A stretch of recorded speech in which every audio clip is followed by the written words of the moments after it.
Chapter 351, Devilish Cult 4. Crackling. Jin Guishi, who has been relentlessly striking the heavenly tribulation barrier, grits his teeth. Damn it. By now, his body is in a state where even moving is difficult due to the lightning shot by the Six Extremes Ghost King, Jaeon Myung-hoon. To make matters worse, the massive Sky Island seems to be stirring again.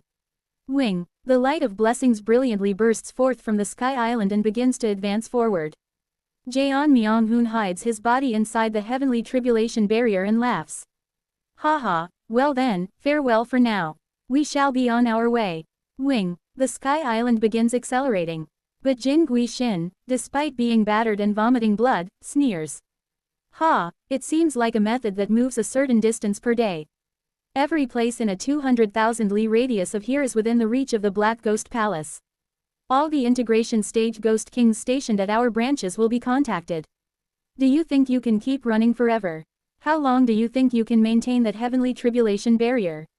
However, Jaeon Myung-hoon merely enters deeper within the barrier with a nonchalant expression. Indeed. Moving only 200,000 li at a time can be a bit risky. Kwaggg.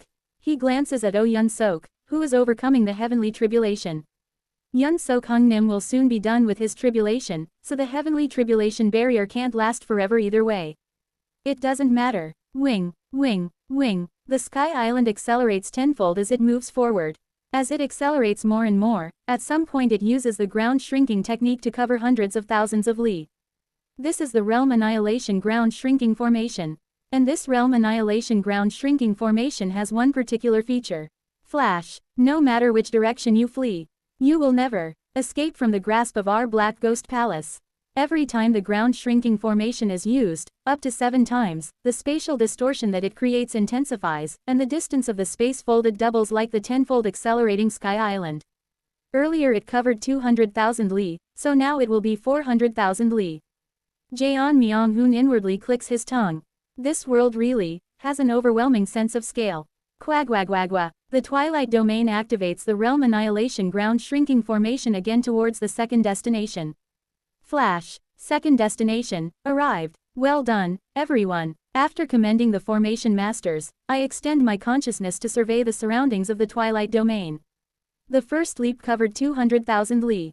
The next was 400,000 li. A total of 600,000 li. Not bad. The Realm Annihilation Ground Shrinking Formation doubles the distance with each movement and can leap 7 times in total. Starting with 200,000 li, the total possible distance is 25 million li. The number is dizzying, but it's nonetheless possible. This is the power of human malice when converted into the ability to move. It's an insane distance. Though 400,000 li is not a long distance for those at the integration stage, it will become increasingly difficult to follow as the distance doubles over the next days. Kwaggg. Meanwhile, the heavenly tribulation falling from the sky gradually thins and finally disappears. At the spot where Oh Yun-sok was standing, there appears a giant of starlight with 8 pairs of wings. Kugugugugu. The Azure Spirit Starlight Quintessence Great method that Oh Yun-sok reached great completion in is somewhat different from the one mastered by me and Azure Tiger Saint. While starlight sparkles within my and the Azure Tiger Saint's bodies, mysterious purple clouds billow forth along with the starlight in Oh Yun-sok's body, U0026NBSP. This seems to be a part of his unique abilities. Well, good. In any case, with this, all 4 law protectors of the Wuji religious order have attained at least the 4-axis stage in combat power. Jaeon Myung-hoon, Hong Fan, and Oh Yun-sok have all reached the 4-axis stage, and the only one who hasn't, Kim Yeon, is practically the second in command of the puppets that form the backbone of the Wuji religious order. Since she can mobilize the entire Wuji religious order at any time, her own cultivation level is irrelevant. In addition to that, it's a bit surprising to change your decision so quickly. Yu Hai, standing before my seat, blushes slightly. Well, I honestly thought you were undoubtedly a devilish cult. But looking around, I see that you have good welfare and are a religious group that seeks considerable peace. That's why you shouldn't judge a ghost by its appearance. Isn't the death within the cult leader showing on the outside? I have no words and can only smack my lips. Well, anyway, please take care of the relationship between the Black Ghost Palace and this seat. I can only relay the cult leader's words to the main palace. The decision is up to them. Even if I speak well of the Wuji religious order, an extermination order might still be issued. Well, I understand. That can't be helped. Yu Hai, who had initially been terrified of me, looked around the Wuji religious order once, meeting Baek Rin, Wei Shihun, and Yimhua again. Only then did she clear her misunderstandings about us. Of course, she still flinches every time she sees me because of my death, but that's a natural reaction, so I can't say anything about it. Moved by my sincere persuasion, Yu Hai eventually promises to convey our intentions to the Black Ghost Palace in the future. By the way, wouldn't you like to receive the procedure? You'll really like it. No, thank you. If I undergo the procedure, I would have to modify my current ghost body, wouldn't I? That's right. This ghost body was created by my superior, Cha Jo Gwi, so there's no need for modification. Well, do as you wish. I have no intention of forcing someone who doesn't want it. She mentions Cha Jo Gwi and then suddenly seems to remember something. By the way, could you at least give me a transmission talisman to contact Cha Jo Gwi Nim? I need to inform him not to worry as I am truly doing well. But Hong Fan shakes his head. It seems you want to use the transmission talisman, but it will be difficult. Over the next few days, we will be leaping over hundreds of thousands, even millions of li. This will distort the space and the heaven and earth spiritual energy, making it very unlikely for the message to be properly sent. Is it really that difficult? If I send about 100 transmission talismans, wouldn't at least one of them reach? It's not a matter of probability, but the fact that the heaven and earth spiritual energy will distort, causing the content of the transmission talisman to alter during the transmission. Yu Hai ponders for a moment before speaking. I'll take the risk. How much would the message distort anyway? It's better to let Cha Jo Gwi Nim know I am safe as he will be worried. Well, if you insist. Hong Fan reluctantly takes out a transmission talisman from his storage scroll and hands it to her.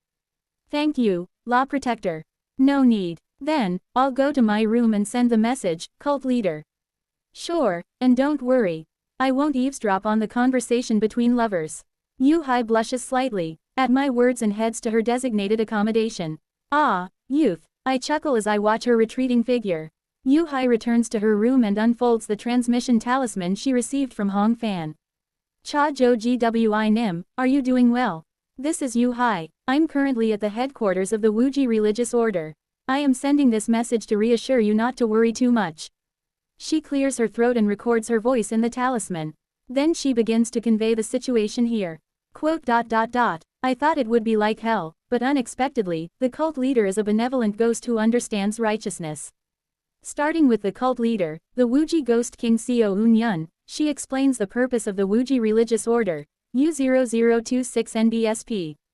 Furthermore, their goal is to aspire for a peaceful nether ghost realm. It's truly a grand dream. While I don't know their ultimate aim as I'm an outsider, they say they'll let me go eventually. There's no need to come looking for me, I'll return to the Black Ghost Palace myself. Worrying that her superior and lover, Cha Jo Gwi, might come after her recklessly, Yu Hai makes a request. And it seems it would be better if the Black Ghost Palace doesn't further antagonize the Wuji religious order. I'll explain more in detail when I return. She speaks with consideration for the strained relationship between the Black Ghost Palace and the Wuji religious order. And your friend named Baek Rin seems to have calmed down after witnessing the true love between the guardian ghost king couple, Wei Shihun and Yimhua. Although he appears a bit down, his eyes no longer burn with rage like before. Perhaps we have misunderstood this order too much. Then there is the direct cause of Cha Jo-gui's involvement in this battle. She conveys the situation regarding his friend Baek Rin. I think I won't easily forget what I've seen here. Yu Hai reflects on her time in the Wuji religious order. At first, it was frightening, but the cult leader turned out to be unexpectedly upright and kind.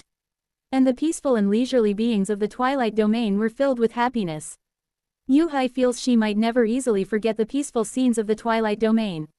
And also, I left a message as if it were my last words before being captured, but, it's a bit embarrassing. Although it was good serving you all this time, please forget my tone as if leaving a last will. I'd appreciate it if you could bury it forever in your memory. She remembers leaving those last words with a wistful look in her eyes to Cha Jo Gwi just before being dragged away by Jaeon Myung-hoon, making her face turn red.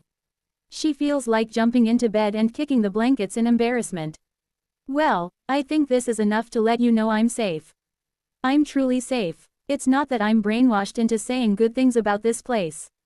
Ah, and, Wo Wang, she looks out the window at the trembling twilight domain. Didn't they say we will depart again soon? If so, it's about time to send the message. They say we will be departing soon. I'll end it here. I hope the contents of this talisman don't get too distorted. Then, goodbye, I'll be back soon. Yu Hai steps outside the Wuji religious order and infuses her ghost path spirit power into the transmission talisman. Hong Fan, approaching Yu Hai, asks again with a slightly worried look. I'm repeating this again, but because the spatial waves haven't subsided yet, the contents of the message might be distorted upon arrival. Some parts might be missing or mixed with static noise. It's fine. My superior will understand everything regardless of how it's conveyed, so he'll understand even if it's somewhat distortion. If you say so. Pot. Soon after, the transmission talisman in Yu Hai's hand turns into a ray of light and flies somewhere. At the place where the White Yin domain used to be. There, a nether crossing ship is swiftly flying somewhere. In the captain's cabin of the nether crossing ship. The sailors gather around, encouraging Cha Zhou Gwi, who looks as if he lost his soul. Don't worry, Captain, the lieutenant will surely be safe. With her personality, she might even be scolding those devilish cult bastards and giving them a lesson. Besides, those guys are fleeing right now. How could they have the leisure to do anything to the lieutenant? If we catch the devilish cult quickly, the lieutenant will safely return. Cha Zhou Gwi faintly smiles at the sailor's encouragement. Yes, thank you, everyone. I've shown you a disgraceful side as your captain. At that moment, a clear light enters Cha Zhougui's captain's room. That's a transmission talisman. Cha Zhou Gwi flinches in surprise and reaches out to the talisman. Then, a gentle voice begins to emanate from it. Cha Zhou Gwi Nim. It's Yu Hai's voice. Cha Zhougui's eyes widen, and the sailors of the nether crossing ship fall silent. Kai Gjik. The static is quite loud, but Cha Zhou Gwi swallows and trembles as he speaks. Yu Hai, are you alright? Please answer. Kai Gjik. Despite the static, Yu Hai's voice manages to come through the transmission talisman to Cha Zhou Gwi. Kai Gjik. Here, Kai Gjik. Worry, hell, Kai Gjik. Yu Hai, leader, Kai Gjik, truly grand, love, won't forget. Forever, Kai Gjik, brainwash, soon, goodbye, Kai Gjik. Kai Gjik. With that, the transmission talisman goes silent. And, in the captain's room of the 30th Nether Crossing ship, a tremendous wave of ghostly energy begins to surge. Those devilish cult bastards. I'll kill them all. With tears of blood streaming from his eyes, Cha Zhou Gwi grits his teeth. No matter what it takes. 7 days pass. Finally, the Wuji religious order and the Twilight domain covers the insane distance of 25 million li, reaching the northern end of the Nether Ghost realm. They approach the boundary between the stable realm and the chaos realm. It's almost time. I sit in the cult leader's seat, smiling. Jeon Myung-hoon, to my right, nods. Yes, it's almost time. Soon, we will be able to rescue the remaining disciples of the Golden Divine Heavenly Thunder sect. The Twilight domain moves through the sky. The realm annihilation ground shrinking formation can no longer be used, but simple movement is still possible using the Twilight domain's dragon vein. After a while, we arrive at the area where the remains of the one who went berserk under the influence of an entering nirvana true person are located. Swoosh, I fly above the Wuji religious order, taking a deep breath at the distant sight. Is that the end of one who dies under the corruption of a true person? Chapter 352, Devilish Cult 5. I gaze at the desolate land far in the distance from above the Twilight domain. This is the starting point of the Chaos realm, where the disciples of the Golden Divine Heavenly Thunder sect have entered. An endlessly sprawling, lifeless desert. Normally, such barren lands are common in the Nether Ghost realm. That's because, while it's difficult for life to flourish, it's a good place for certain types of ghostly creatures to reside. However, I realize that this desert is fundamentally different from such places. Even ghostly creatures aren't Visible. It's too desolate. In the nether ghost realm, ghostly creatures are typically everywhere. There are intelligent ghostly creatures, but also numerous mindless specters. Particularly, those mindless specters can be found in various shapes and forms all over the nether ghost realm. But here, there are none. Not even those common specters are visible. What I see is an endlessly sprawling desolate land. And, Gokek, Gokakok, Gokek. In the middle of the desolate land, someone's skull lies alone. Looking at that skull, I realize it's the remains of a cultivator eroded by a true person. Boong, Kwong. I quickly move my body and land in front of the skull. This is, upon closer inspection, this is not a simple skull. Crack, crack, crack. This skull, which keeps moving its mouth as if it's alive, has a rather creepy appearance. However, sensing the true nature of this skull, I realize that its state is far more terrifying than it appears. Quaggak. I grab the skull and pull it out from the ground. Quaggagak. As I pull further, a spine-like body emerges from below the desolate land. After pulling a certain length, hundreds of grotesque fiber-like things begin to sprout from the spine. Hyphi Junsi perhaps. Though I roughly confirmed it in my conscious domain before landing, it's still disgusting. The cultivator eroded by the true person must have been an ordinary ghostly creature. But over time, its body has gradually transformed into these mushroom-like hyphae, taking root beneath this land. 1. I observe below the land with my consciousness. An enormous number of hyphae is wriggling beneath the land. There are so many hyphae that they cannot be counted even in the thousands or millions. The further north, the more clusters of hyphae there are. As I perceive the hyphae eroding beneath the land, I look into the distance. The remains of the eroded one must have spread their remains from all the way over there to this place, sprouting these hyphae. I stare at the skull, still clattering despite being pulled from the ground. Disappointingly, the skull shows no reaction even as it sees my death, moving its mouth monotonously. Is it because it's already eroded? I try stimulating it with ghostly energy, attraction force, and spiritual energy. But the skull mushroom ignores my efforts, continuing to click its teeth and wriggle in my hand. Then, it happens. Wriggle, wriggle. The skull mushroom begins extending hyphae onto my hand. The hyphae burrows into my hand, spreading roots inward. Remarkable. Even with the Azure Spirit Starlight Quintessence Great Method activated, it easily penetrated this solid flesh. I marvel for a moment before trying to expel the hyphae eroding my arm. However, none of the techniques I have learned can repel the fibers. Tisk, should I just cut it off? It's when I click my tongue inwardly. Snap, the hyphae reacts to the power of the last method I try using. Ho, it's the mist of the canvas of myriad forms and connections.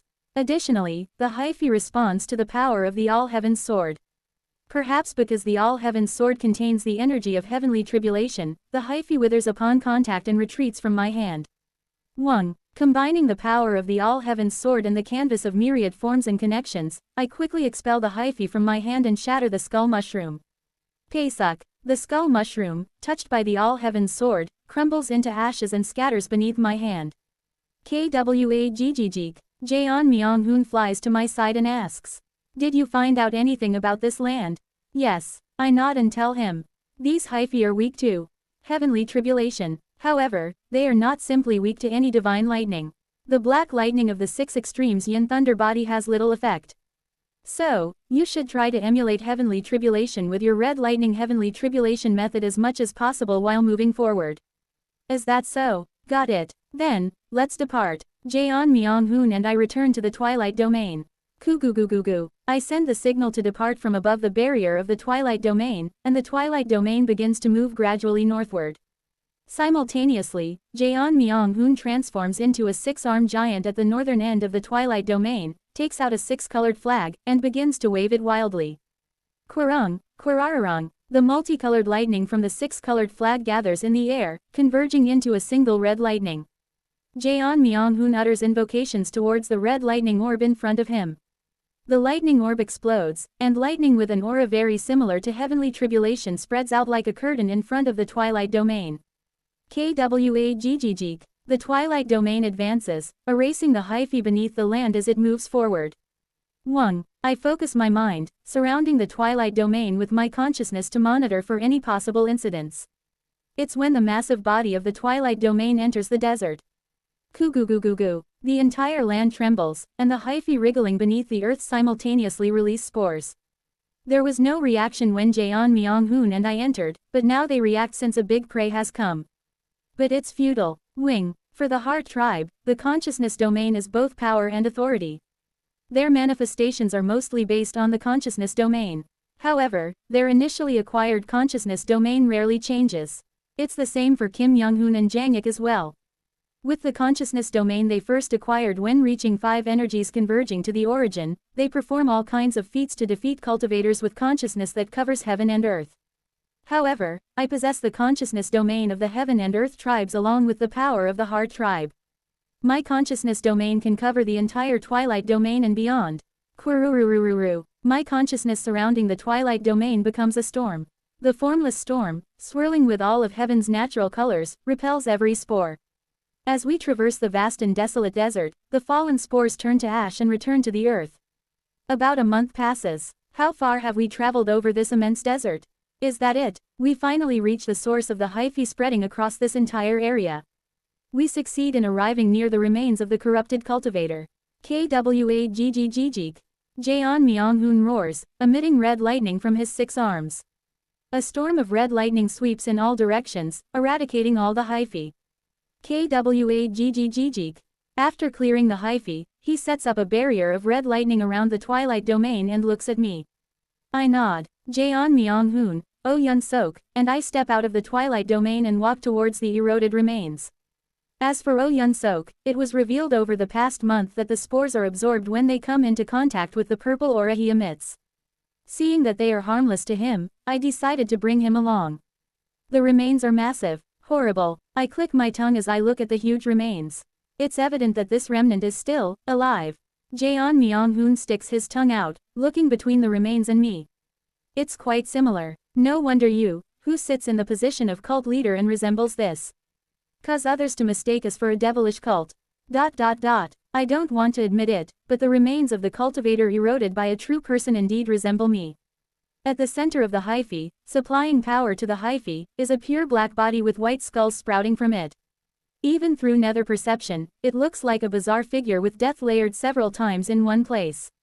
Truly, it resembles my outer appearance. Tisk, so they didn't call us a devilish cult for nothing. Then, me and Yun-sok Hung Nim will look around and find the sect's disciples. Jeon Myung-hoon and Oh Yun-sok start to explore around, leaving the massive wreckage of about 30 jong in size behind. I click my tongue and stare at the entity before me. Anyway, it's still alive but, it's quite pitiful. Emotions flow from each of the skulls. These emotions intertwine, forming a single consciousness domain. Indeed, these remains, despite their horrific state, are alive. Is it dreaming? The eroded one, receiving the gaze of a true person, seems to be dreaming a long dream while desolating this land. Did this person end up like this willingly? Wung. I grip the All-Heaven sword while contemplating. Can I cut it? After a moment of thought, I sheath the All-Heaven sword. I can't. Attempting to cut it is possible. However, for some reason I feel a deep sense of endless foreboding emanating from within the remains, stopping me from swinging the All-Heaven sword. I have a feeling that cutting it recklessly will bring significant misfortune. Found it. They're over here. Jeon Myung-hoon's voice comes from afar. I'm coming over there. I nod and start walking towards them. Then it happens. Shiver. A sinister feeling licks my spine. I quickly turn my head, raising the All-Heaven sword. What enters my sight are the remains in which a pupil made of pure white light has formed inside an eye socket. Eyeballs form from within the eye sockets of the remnant with dozens of heads, staring directly at me. I quickly try to retreat, but the surroundings change instantly. Pasasasik. .. exclamation mark. The surroundings shatter, and suddenly, I am floating up above under a night sky. This place is. And the moment I look down, blood bursts from my 38 pairs of eyes. Kukwik. Kuura. A woman. It seems as if I have seen a woman, whose limbs were grotesquely twisted and had holes punctured all over her body. I grit my teeth as I feel my head swelling uncontrollably. What did I just see? Unable to stand, I collapse on the spot and barely manage to regain my composure. I can't look down. Just then, quadududuk. Suddenly, the force pressing down on me becomes overwhelmingly strong, and I fail to resist the weight of my head, slamming it down as if prostrating myself. There's something like a transparent barrier preventing me from falling below, but the void below is still clearly visible. No, no, if I look down, and then, it happens. Question mark. The woman I saw earlier is no longer there below. Instead, there is only a world so vast that just perceiving it makes my head ache. Nether. Ghost realm. Yes. Below is the entirety of the nether ghost realm. What is this? I thought I saw a woman just now. I squint my eyes, extending my consciousness to identify whoever forced my head down with such force. But there is nothing within a radius of thousands of li. Nearby, stars are floating in the night sky, illuminating the darkness. Stars. Chill. Only then do I understand where I suddenly am. Crazy. Could this be above the nether ghost realm? No, a place even higher. Outside the dimension of the nether ghost realm. The place where true persons reside and overlook the nether ghost realm. As soon as I realize this, a majestic voice resonates in my mind. Who are you? Quote. Exclamation mark. Quote. I feel it. Dozens of gazes are piercing into my body. Damn, are you saying true persons can summon beings from within the nether ghost realm to beyond the dimension? Various thoughts race through my mind, but I decide to answer the voice that had just echoed in my mind. I am. We did not ask you, insect. Kwagg. In an instant, my jaw shatters, making it impossible for me to speak. No, I can't even project my will outward. It's as if the very act of speaking has been sealed. While Your Excellency's words entered the nether ghost realm and wreaked chaos everywhere, we have deliberated. But during our discussion, we discovered a frightening truth. None of us have ever corrupted something like that. Terrifying gazes seem to penetrate my body. Thus, there can only be one explanation. A being of at least true immortal is corrupting and manipulating someone beyond our knowledge. The true persons continue talking to me, no U0026 NBSP. They continue speaking to the entity they believe is behind me. Please reveal Your Excellency's identity and, if there are any tasks you wish to entrust to us, we kindly ask that you do so. We have been observing the nether ghost realm in our own way and have learned much over the countless ages, cultivating devotees in various places. As they speak, my entire body feels like it is being crushed. Your Excellency, we implore you to grant us an opportunity. And then, I extend my arm. Wooduk. I stand up from my position. Quaduduk. It feels like attraction force on a cosmic scale is trying to crush my body, but I endure it. For some reason, I feel that I can. Exclamation mark. How can a mortal stand under the authority of a transcendent? I see. Is the entity behind it lending their power? How can they possibly infuse power secretly to that thing under our scrutiny? I look around, piercing through the multitude of voices. Countless stars. And the gazes, pretending to be stars. About 50 of them, perhaps. Yes, 50 entering nirvana true persons are casting stern gazes at me. Gigajik. I try to draw forth the three great ultimates or the circuits, but realize it's impossible. So that's it. I understand what the true persons have done. They didn't drag me here. They temporarily pulled my spirit out of the dimension. My physical body must still be down there. I narrow my eyes, and with all my might, I push my heart essence and the something suppressed within it. Kugak. Just as I have lifted my body against the true person's attraction force, I draw out the speech they had sealed within me. Honorable, true persons, this insect humbly speaks. Kugugak. Just uttering a single word is excruciatingly difficult. It feels as if my entire body will shatter at any moment. But I can endure it. Because it's not my actual self here, only my spirit. Because only my spirit has been summoned, I can't call forth the three great ultimates or the circuits, which require the cultivation of the heaven and earth tribes. But conversely, as long as my mental strength is sufficient, I can endure. I am not under anyone's control. Please, send me back. However, the true persons murmur briefly among themselves before sending their will to me. Insect, we will acknowledge the feat of you speaking before us and thereby enlighten you. If they truly are a great being, whether you realize it or not, they can influence your fate and history, guiding your actions at will. Do not dare to voice your insignificant opinions and disrupt our conversation. Wooduk. What would happen if I call forth the inverted cone or the names of governing immortals? I want to do such a thing immediately, but Speech itself is sealed, and I am barely able to express my own opinions. Thus, it's impossible to utter powerful words, and similarly, I can't call forth those names or symbols. Your Excellency, we beseech you to answer us. We remained silent even when your sinister follower wandered through the nether ghost realm, established a bizarre religion with a body piled with layers of ominous death, and disrupted the celestial energy of the nether ghost realm with cursed dolls connected to the bright cold realm. Your follower even approached our devotees and summoned heavenly tribulation right in front of them, trying to cause their annihilation. No matter if you are an honorable true immortal, you are not a great net immortal, so you cannot treat us with such disrespect. They ignore me entirely, continuing to speak to someone I don't even know.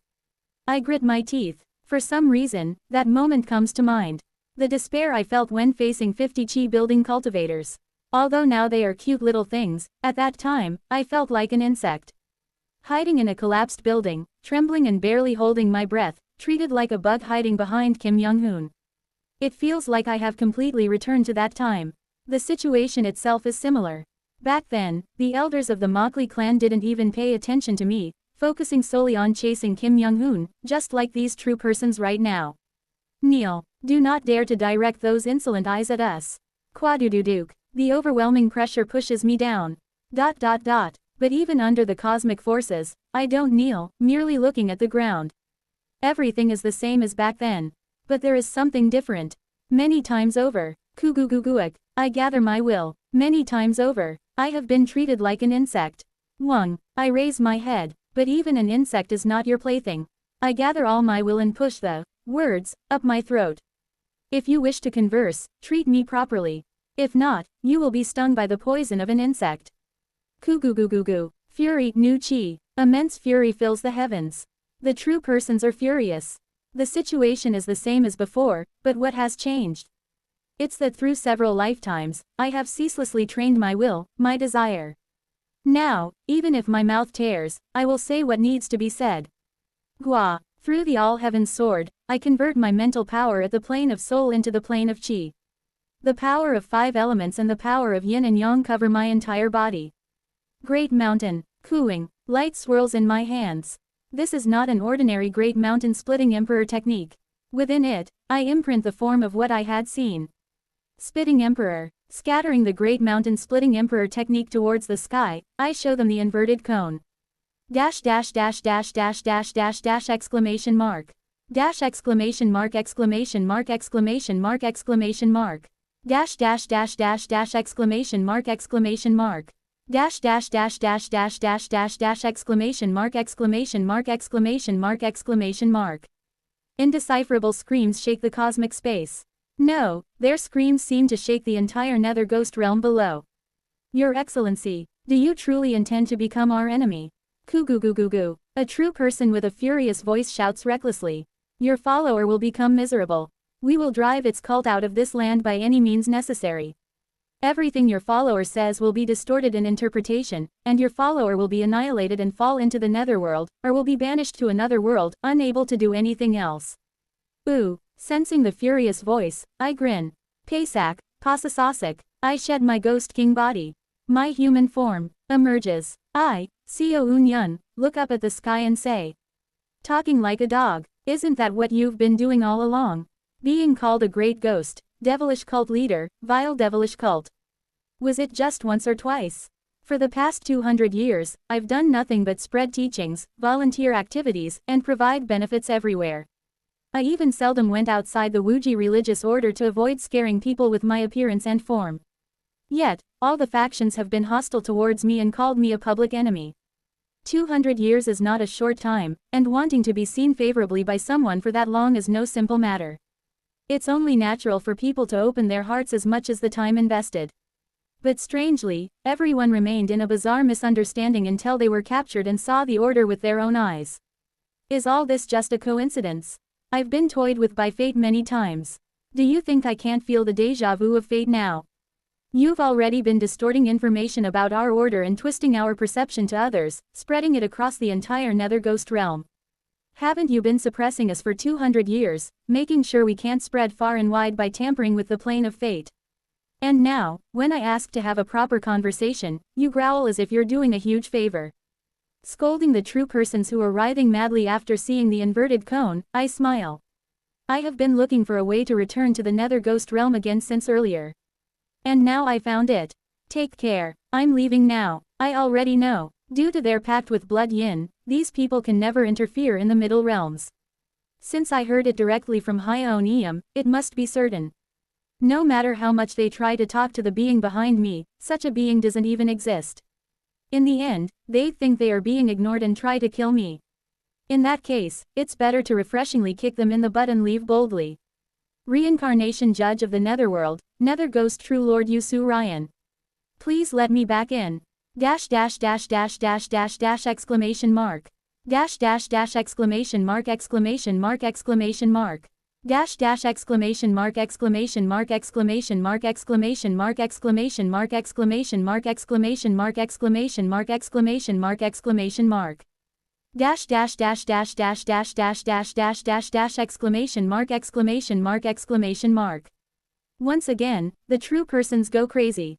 I, too, feel a shock as if my soul is collapsing. But high-level information is more dangerous to higher beings, so they must have been even more shocked. And anyway, Kugugugik, by calling the name, a strong attraction force forms between the nether ghost realm and me. Well then, goodbye, pot. As the surroundings seem to glow white hot, I return back inside the nether ghost realm. Kugugugu. In the cosmic space where Seo Unyun disappeared. There, numerous wills communicate fiercely across the boundless space-time. The contents of the numerous wills seem noisy, but the topic is one. How could a mere insect directly confront the will of transcendence, talk back, scatter horrible things, and then escape?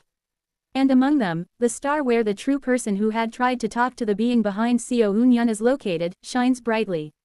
Indeed, is it in the process of completing the earth death? But how can that be possible? How can a mortal, even if the 5 blessings are acceptable, fuse all 6 extremes within itself? They are confused but soon solidify their will, causing the starlight to flicker again. Enough. There's no need to know. The being behind that thing must be lending their power. And since they are ignoring us like this, there's no choice. In order to prevent that being from exerting their authority here through that thing, we will either eliminate or drive their followers away through all the forces in the nether ghost realm. Wo Wang. At the true person's words, the stars scattered across the cosmic space flicker, expressing their will in agreement. Chapter 353. Devilish Cult 6. TSTSTSST. Upon opening my eyes, I see the remains glaring at me with eyes wide open right in front of me. TSST. I transform into my human form and look at the remains. Did they call it a devotee? The true persons seem to refer to beings that have been eroded by them as devotees. Shinjay. Who decided they are devotees?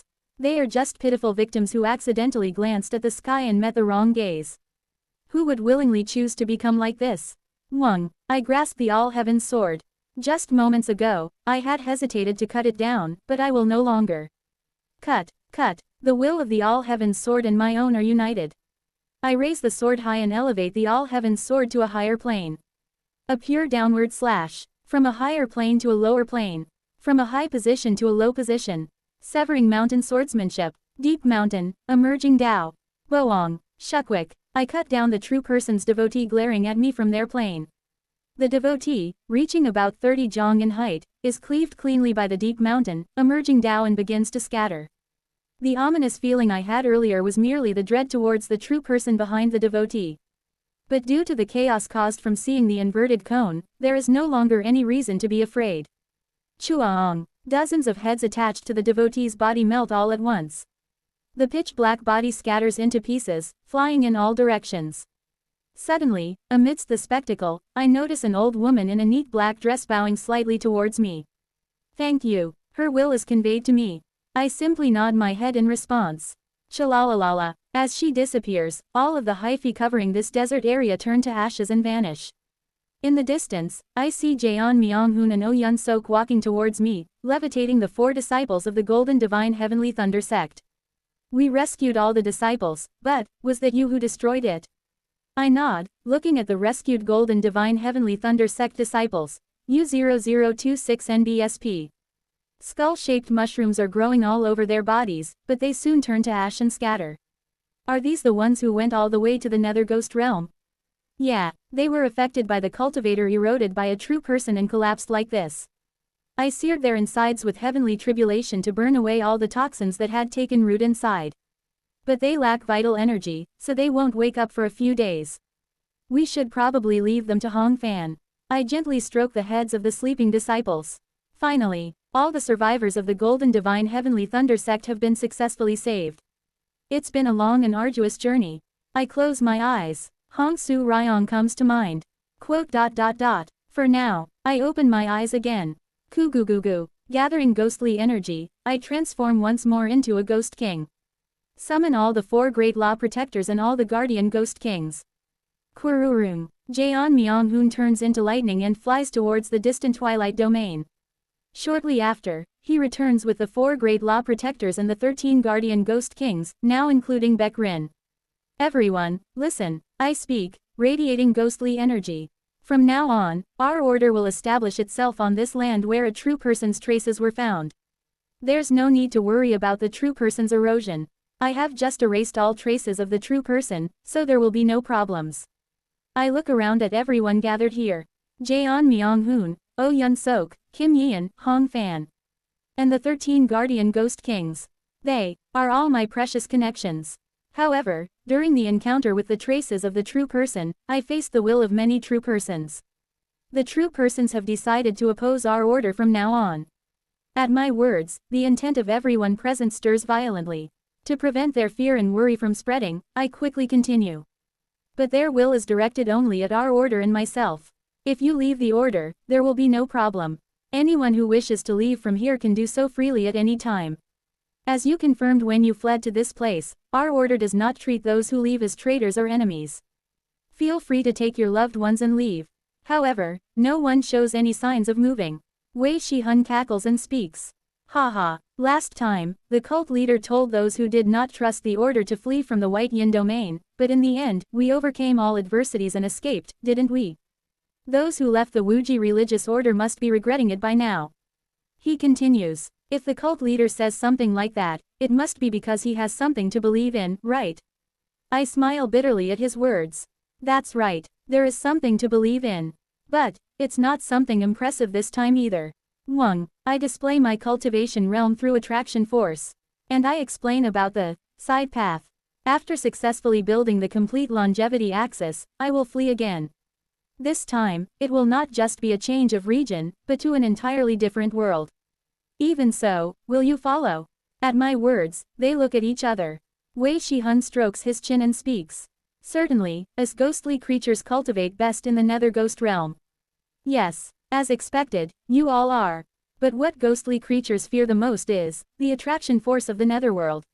He grins. And to us, having a physical body that can escape the attraction force is extremely precious, something not easily traded even among family. Yet, the cult leader has provided us with such physical bodies for free. We've even grown stronger through the procedure and grace, so honestly, this gratitude is indescribable. Until we repay this gratitude, who would dare leave the order? It wasn't anything difficult for me, and it isn't anything that valuable. I just arbitrarily gave you puppet bodies. If the recipient is pleased, isn't that enough? Haha, we, too, have accepted it arbitrarily and intend to remain in the order arbitrarily. Thump, thump, thump, thump. All the guardian ghost kings. Even the newly joined Baek Rin who has recently undergone the procedure in grace, kneel down. Please accept us. Looking upon them, I tremble slightly. All right, I smile faintly. Then let's embark on a slightly long journey together. At my words, they all respond in unison, loudly and powerfully. Yes, I put away my smile and shout with a serious face. Guardian Law Protector Hong Fan, Left Law Protector Kim Yeon, listen up. Bring the Twilight Domain here and have it land. From now on, we will reside on this land. The 2 Law Protectors will manage the Twilight Domain henceforth. Yes, right Law Protector Oh Yun-sok, Chief Law Protector Jaeon Myong-hoon, listen up. From now on, this cult leader will enter a long, secluded cultivation to complete the longevity axis. Until now, I've been building it idly and slowly, but from now on, I will extend my consciousness properly to build the axis. I won't be able to move during this period, so guard this seat well. Yes, Yes. Goo. The law protectors and ghost kings begin dragging the twilight domain and landing it on the land, and I watch the magnificent scene below with gleaming eyes. From now on, all the forces of the Nether Ghost realm will come here. I intended to get along with the Black Ghost Palace, but if the true persons influence even the Black Ghost Palace, it's meaningless. I'm sorry for you, Hai, but I can't let her go for now. We have truly become the public enemies of the Nether Ghost realm. Not just the three major factions, but even the flower-painting Western Heaven Palace will join the fray. Previously, they might have sent a few integration stage grand cultivators to suppress the order, but from now on, they will designate the entire Wuji religious order as public enemy and attack us with that intent. If the true persons, who have taken root in the Nether Ghost realm for countless years, move their forces, the outcome is clear. They will truly come at us with all their might. Before they arrive, I must complete the longevity axis as quickly as possible, open the side path, and return to the bright cold realm. This time, for sure, I won't let my comrades die easily. Ham Jin sits down and takes a deep breath, reminiscing about the past. He was just an ordinary beggar born in the distant corner of Yuwa country on the peaceful Clouds continent. Born in the outskirts of Yuwa, he had no grand dreams, only wishing to grow adequately big enough to work someday. However, that dream shattered when a band of robbers attacked his village. And so, Ham Jin slightly altered his goal.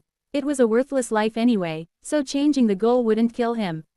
As he was sold to a slave trader, Ham Jin thought, it would be nice to meet an adequately good master and live while working.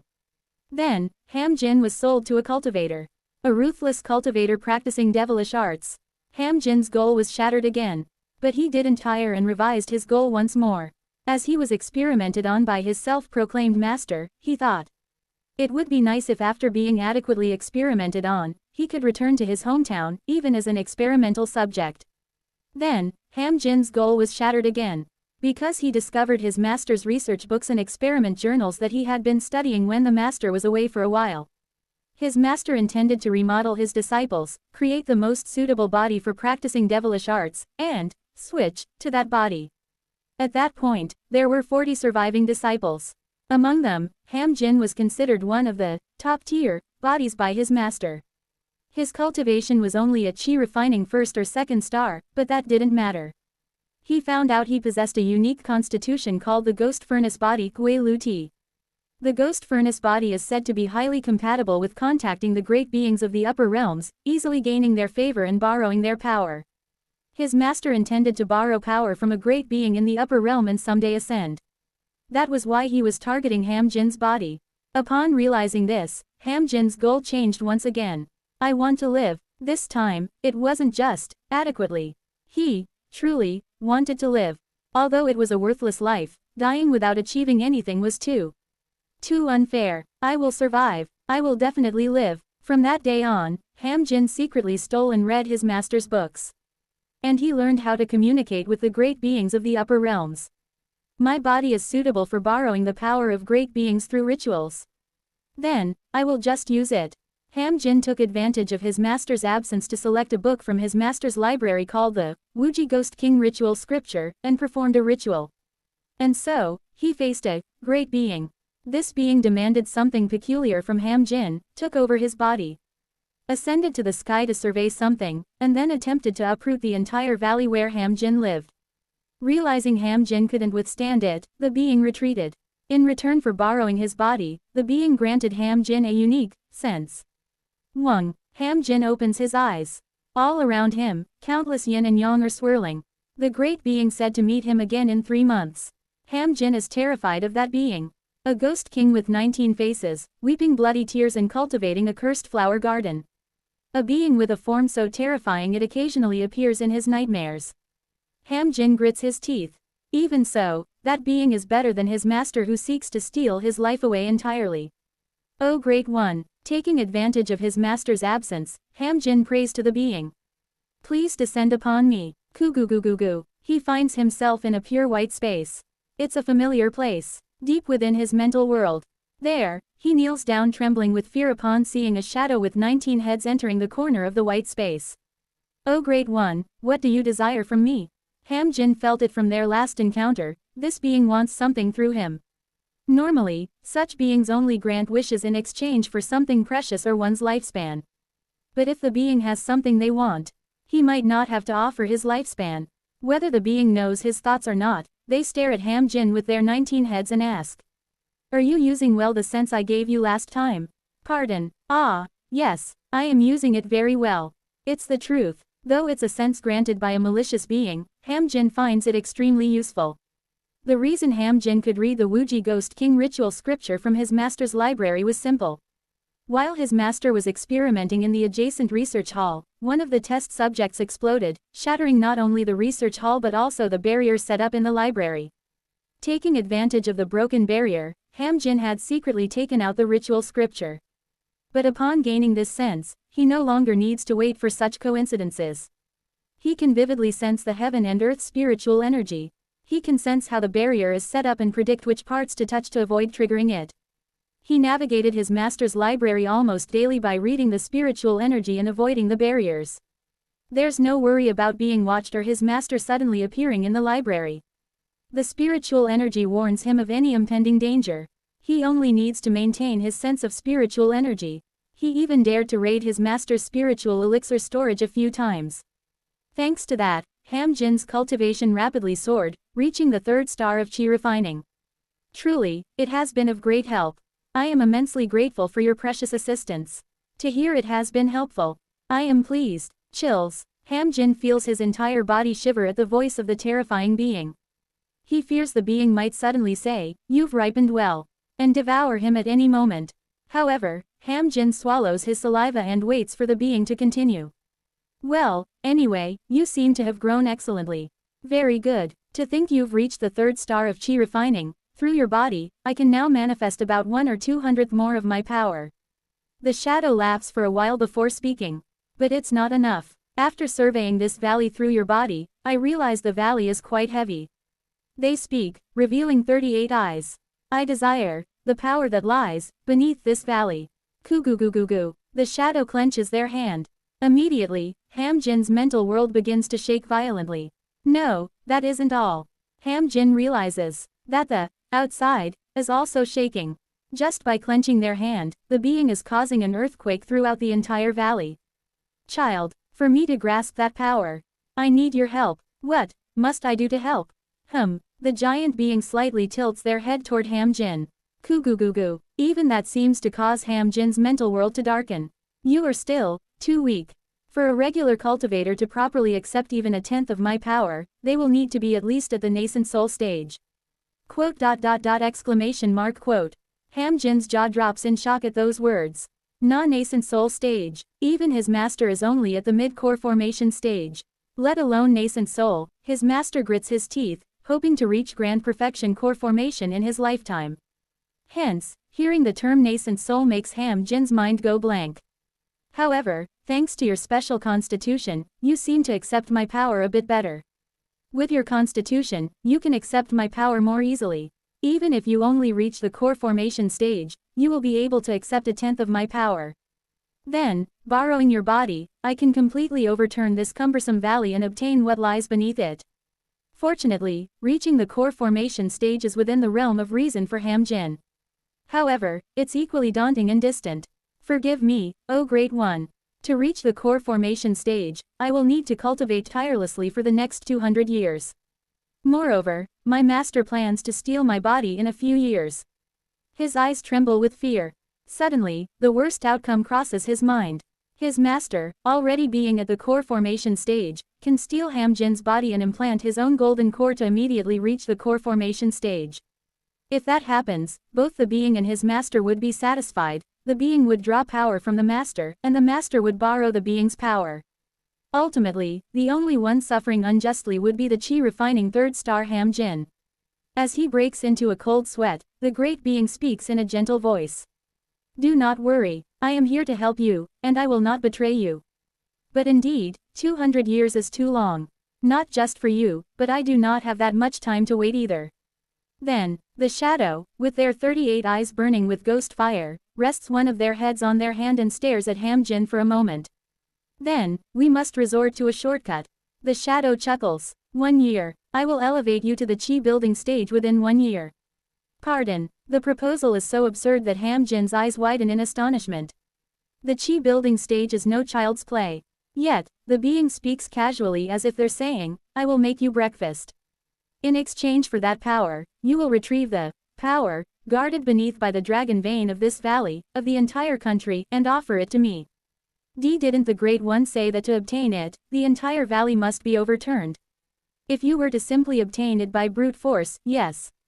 Of course, I know you don't have that kind of strength. But instead of strength, you are a resident of this world.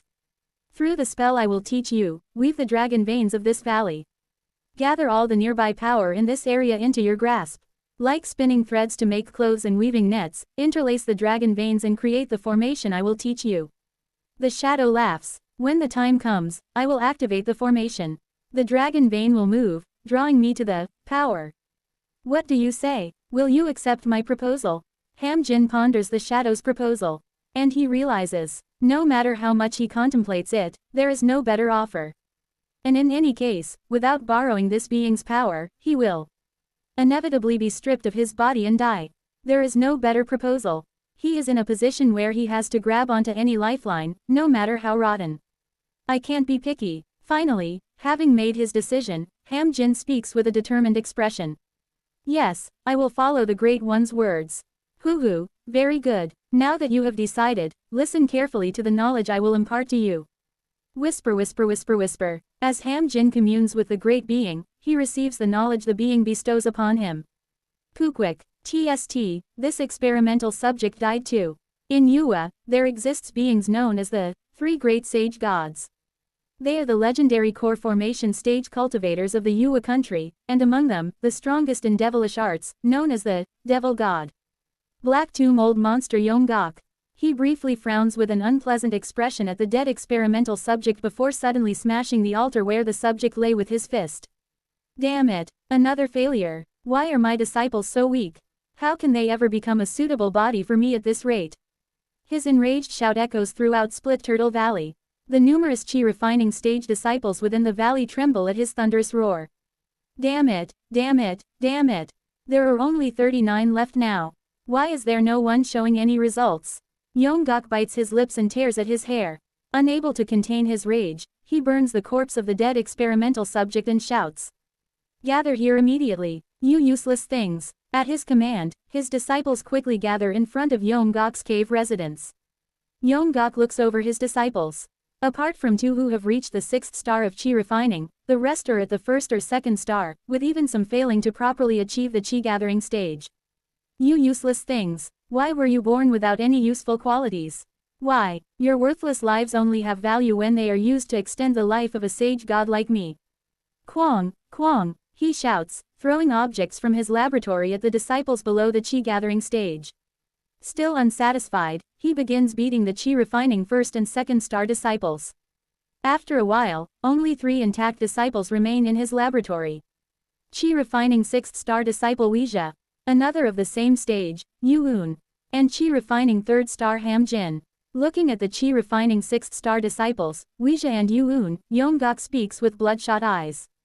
You bastards should be ready to perform the 7-star ritual by now, right? If you're not ready today, I'll grind you into pills. The 2 disciples tremble and nod their heads. Yes, yes, master. I have fully reached great completion in the 6th star. I only need to perform the 7-star ritual. Me too, HMPH. Foolish things. He looks at them with dissatisfaction before finally turning to Ham Jin. He slowly approaches Ham Jin, feeling his body and checking his teeth. Good, very healthy. Have you been brushing your teeth well lately? Yes, yes. Thanks to the high-quality salt master provided last time, I clean them thoroughly every day and use perfume oil to make them smell good. Good, you must be used to bathing by now, and you're exercising diligently. Yes, I think I'm starting to build muscle recently. Haha, very good, excellent, and let's see, oh, surprising. You've already reached the mid-stage for the 3rd star of chi refining. Yes, ha ha ha, wonderful, but as I've told you many times, don't focus solely on training. Go outside, get some sunlight, and put your best effort into building a healthy and robust body. Quote. Understood. Yongok pats Ham Jin's head with a kind expression, a demeanor that anyone would think is that of a master doting on his favorite disciple. However, none of those present envy or look at Ham Jin with jealousy. On the contrary, every time Yonggak pats Ham Jin as if handling a precious item, everyone looks at Ham Jin with pity. There isn't a single disciple who doesn't know that Yonggak has half decided to use Ham Jin as the target for his body-swapping technique. Now then, I'm going out to gather some materials, so clean the entire research hall thoroughly while I'm gone. After patting Ham Jin, Yonggak doesn't even glance at the other disciples as he grabs his storage stroll and leaves the cave residence. He uses the flying escape technique to exit the valley. Since the earthquake, Ham Jin has been acting strangely. Yonggak furrows his brow. A few months ago, a large earthquake struck the Split Turtle Valley. As a result, some of the materials Yonggak had painstakingly acquired were destroyed, driving him into a rage. But the real issue is that after the earthquake, Ham Jin has changed subtly in a strange way. Previously, Ham Jin would often sneak into Yonggak's library to steal glances at the books. Of course, Yonggak let it slide, knowing that Ham Jin's body would become his in a few years anyway. However, Ham Jin has not once snuck into the library since the earthquake. The multiple layers of barriers Yonggak has cunningly set up around the library are all functioning without any issues. And today, once again, an unexpected earthquake caused his experiment to fail, resulting in the experimental subject dying without yielding any results. And once again, Ham Jin had acted strangely.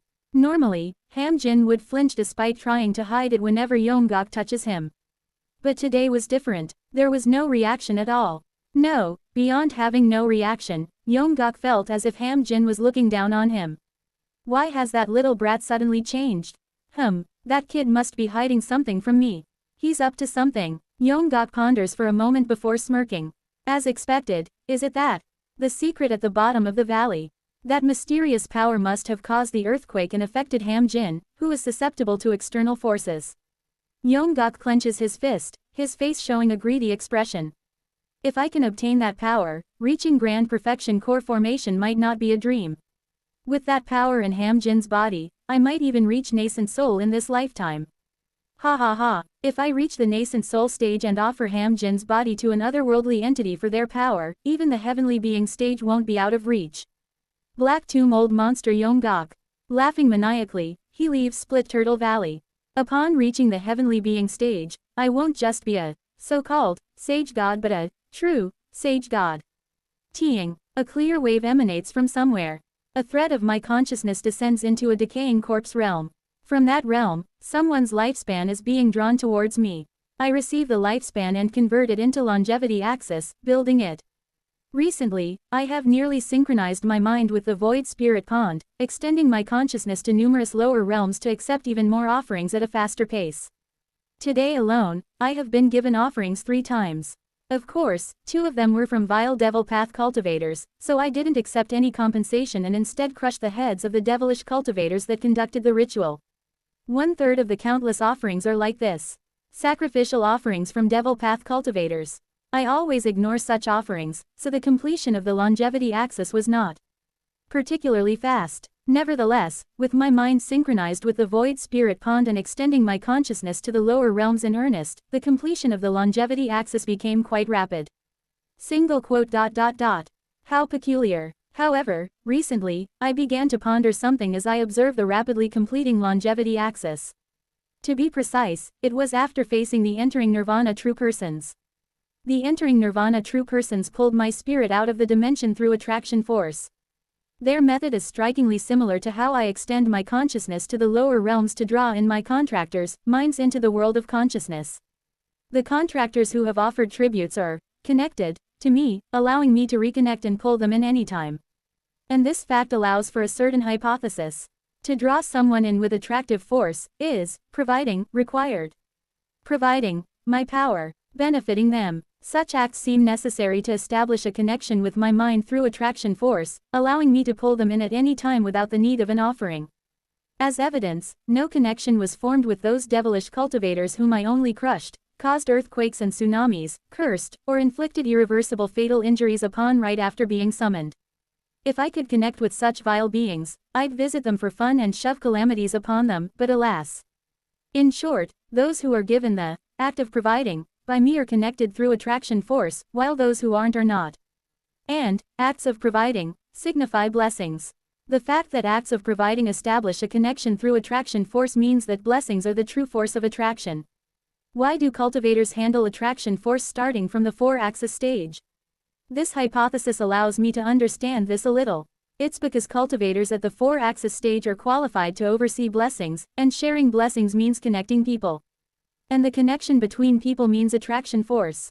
But when I think about it this way, it's strange that the entering nirvana true persons pulled me in with attraction force. They never bestowed any blessings upon me. On the contrary, they only scattered calamities. Even so, I was drawn to them. In that case, there are two possibilities. Either they bestowed blessings upon me without my consent at some point. Or, their summoning of me was due to misfortune rather than a blessing. Misfortune has no substance. It merely refers to the absence of blessings. Giving misfortune is just an expression. In reality, it's closer to the concept of taking away existing blessings. But I cannot form connections with those who have taken away my blessings. If they never bestowed blessings upon me, how are they connected to me? Did they summon me intending to give blessings? Only now do I understand the principle by which the entering nirvana true persons drew my spirit above the dimension in an instant. My contractors and I give each other what we need. In this way, attraction force is generated between us. Just as the living beings of the lower realms call upon me with the Wuji Ghost King ritual scripture with offerings to summon my mind, the entering nirvana true persons also performed a summoning ritual from outside the dimension. The calls of the lower realm beings are so small that I can choose not to respond to their summons. However, the voices of the true persons are so immense, and the attraction force of their existence is so powerful that I have no choice but to be drawn to their summoning ritual. The way the beings of the lower realms call upon me is based on the concept of offering something. The act of offering is merely stated as such due to the difference in realms. In reality, it's just a matter of giving and receiving. In short, the entering nirvana true persons summoned me by performing a ritual to give blessings to me. In doing so, they hoped to connect with the being they mistakenly perceived to be behind me through attraction force. When my thoughts reach this point, I touch upon something. Wait, if the essence of attraction force is the exchange of blessings, wealth, longevity, health, and love of virtue entail exchanging what is needed with beings of the lower realms, connecting with them to acquire these concepts. But think about it. From the beginning, if I just give my lifespan to the nether ghost realm, and the nether ghost realm gives me the longevity axis, wouldn't an attraction force be formed between the nether ghost realm and myself? Since the nether ghost realm symbolizes longevity, wouldn't the direct attraction force with the nether ghost realm be the true longevity axis? The lifespan needed to build one axis is 10,000 years. Each time an axis is built, a lifespan of 10,000 years is granted. A cultivator at the 4-axis stage receives a total of 50,000 years of lifespan. 10,000 years when first reaching the 4-axis stage. And 10,000 years for each axis built thereafter. I understand now. My simple reflection, which evolved from the realization of the true nature of attraction force and the methods of the entering nirvana true persons, finally reaches a conclusion that cultivators who practice immortal cultivation solely for longevity and immortality would never arrive at. The true name of the 4-axis stage isn't the 4-axis stage. I now realize the true name of the 4-axis stage. Chapter 354, Devilish Cult 7. Kugugugugug. Under the dark sky of the nether ghost realm. At the northern end of the stable realm, bordering the chaos realm. In that vicinity, a colossal cloud of dust rises. Chief Law Protector, another grand cultivator level ghost king has arrived. Yeah, I see. Jaeon Myung-hoon, standing at the edge of the twilight domain with his arms crossed, receives reports from the ghostly creatures, gazing at the distant dust cloud rising. They're releasing an incredible killing intent. He speaks calmly, sitting down and caressing the hand of Jin So-hye. Her hand, fried and devoid of moisture, is still preserved exactly as it had been, thanks to Jaeon Myung-hoon's special preservation treatment. Watching the nonchalant Jaeon Myung-hoon, Oh Yun-sok and Kim Yeon approach from behind. By the way, Myung-hoon, is this okay? Including the Grand Cultivator level Ghost King who just arrived, there are now 30 integration stage Ghost Cultivators. It's true. 6 months have passed since they established themselves in the area where the true person's devotee resided. During the time Seo Eun-yun was in seclusion, forces from all over the Nether Ghost have gathered. It looks as if the entire Nether Ghost realm is amassing forces to wage a full-scale war against the Wuji religious order. There's no need to worry from now on. It seems the 4 great factions of the Nether Ghost realm are preparing for a full-scale war, and in a few months there might be hundreds of integration stage cultivators gathered. Seeing him laugh heartily, Oh Yun-sok's worried expression deepens. How about calling that Yi and Wei person back now? Are you sure this is all right? Well, our ancestor is knowledgeable in many areas, but sometimes she can be quite careless. Sometimes it's better to trust Seo Eun-yun over the ancestor. What if he makes a wrong decision? Even if it seems like a mistake, it's better to trust him. He clenches Jin So-hei's hand tightly as he mutters. If I had only trusted my colleague's words back then, perhaps So-hei might not have died. Seeing this, Oh Yun-sok looks a bit sympathetic. All right, I will trust him too. At that moment, flash, Bo-wang. From the camp of the 4 major factions alliance, a spear of light shoots towards the Twilight Domain. The spear of light, imbued with the energy of vanquishing evil and upholding righteousness, burns through the ghostly energy of the Nether Ghost realm as it flies towards them. Oh Yun-sok takes a step forward upon seeing this. They're finally starting to pick a fight. A purple aura begins to rise from his entire body when suddenly Kim Yeon steps past Oh Yun-sok and moves forward. Wo-wang, with her pink robe fluttering, she takes her stance. Jaeon Myung-hoon looks at Kim Yeon with a slightly startled expression and asks cautiously. Hey, Kim Yeon, you okay? But Kim Yeon does not answer. Instead, she chews her lips anxiously and mutters with unstable eyes. No, I can't forgive this. Seo Eun-yun is mine. I can't forgive anyone who tries to harm Seo Eun-yun. Chuerik. She stomps her foot and soars into the sky, raising her left hand towards the spear of light. Kwang. The spear of light, imbued with the energy of vanquishing evil and upholding righteousness, bounces into the sky and spins around. Kim Yeon shifts her stance in midair, pulling back her right hand imbued with overwhelming strength. As the spear falls downwards, it reaches Kim Yeon's eye level. She then precisely swings her pulled back right hand towards the hilt of the spear. Kuong. A pinkish wave ripples through the air, and the spear of light is shot back towards its origin. Kugwagwagwagwang. The light of vanquishing evil and upholding righteousness explodes from the direction of the Nether Ghost Realm Alliance's camp, spreading an atmosphere of chaos. After demonstrating this series of martial prowess, Kim Yeon lands back on the ground, biting her lips as she glares towards the enemy camp. But no further attacks follow. Jaeon Myung-hoon looks at Kim Yeon with uneasy eyes. The cycle of her madness is shortening. There had been previous instances of Kim Yeon's madness flaring up.